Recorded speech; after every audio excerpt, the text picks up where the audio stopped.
ये जितने भी लोग गए, आप क्या समझते हैं अपनी मर्जी से चले गए? मैं और आप नहीं चले गए। बड़े बड़े करोड़पति बैठे हुए हैं जो हर महीने जा सकते हैं, वो नहीं चले गए हज बैतुल्लाह पर। अल्लाह जिसको चाहेंगे, जिसको अल्लाह करीम पसंद करेंगे, वो बंदा जाएगा। अभी आपने वो वाकया सुना होगा, आज से 4 दिन पहले का सिर्फ वाकया है। लेबनान में एक आदमी है, उसके नाम के आगे उसने गद्दाफी लगाया हुआ है, मिसाल के तौर पर इमरान गद्दाफी।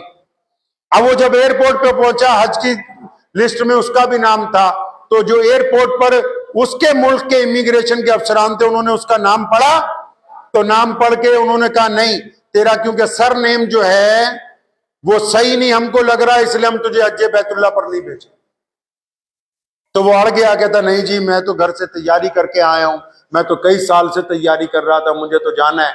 तो इमिग्रेशन अफसरान ने उसका पासपोर्ट एक तरफ रख दिया कि भाई तू बैठ जा, पहले और लोगों को क्लियर करो, तुम्हें नहीं जाना है।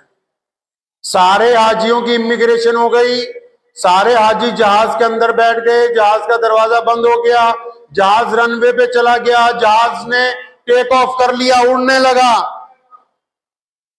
वो वहीं बैठा हुआ है, घर नहीं गया। उसको कहना वापस चला जा, कहता नहीं मैं तो घर से हज के इरादे से आया हूं।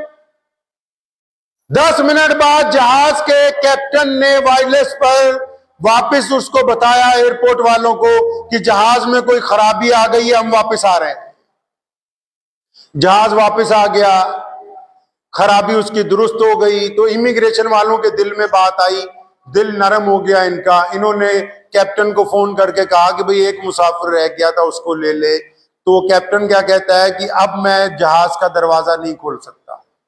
उसको खोलने के लिए भी लंबा प्रोटोकॉल होता है ना, कि पहले सीढ़ियां आएंगी, लगेंगी, ये होगा। वो कहता है टाइम ही नहीं, पहले लेट हो गए।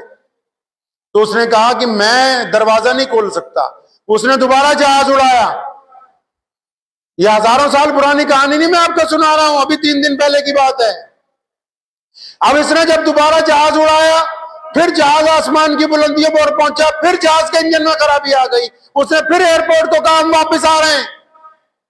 दोबारा जब जहाज लैंड किया तो कैप्टन ने इमिग्रेशन वालों को फोन किया, कहने लगा वो जो एक हाजी रह गया ना, पहले इसको लेके आओ, जब तक ये जहाज में नहीं बैठता ये जहाज जाने के लिए तैयार ही नहीं हो रहा।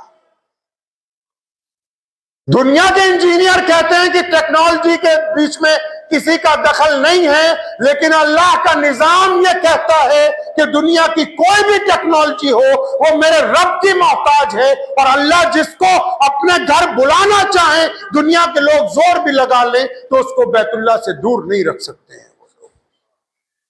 फिर उसको बिठाया, उसको लेके गए। अब वो बंदा सारी हज बैतुल्लाह के लोगों के दरमियान हीरो बना हुआ है, लोग जाके दुआएं करवा रहे हैं उससे। तो जो दुआएं करवा भी रहे हैं वो भी अल्लाह के हुजूर हज करने के लिए आए। तो ये आप ये बात ना समझें कि कोई पैसे के जोर से चला गया हज करने के लिए। नहीं, पैसे वाले तो कितने बैठे हुए हैं नालायक।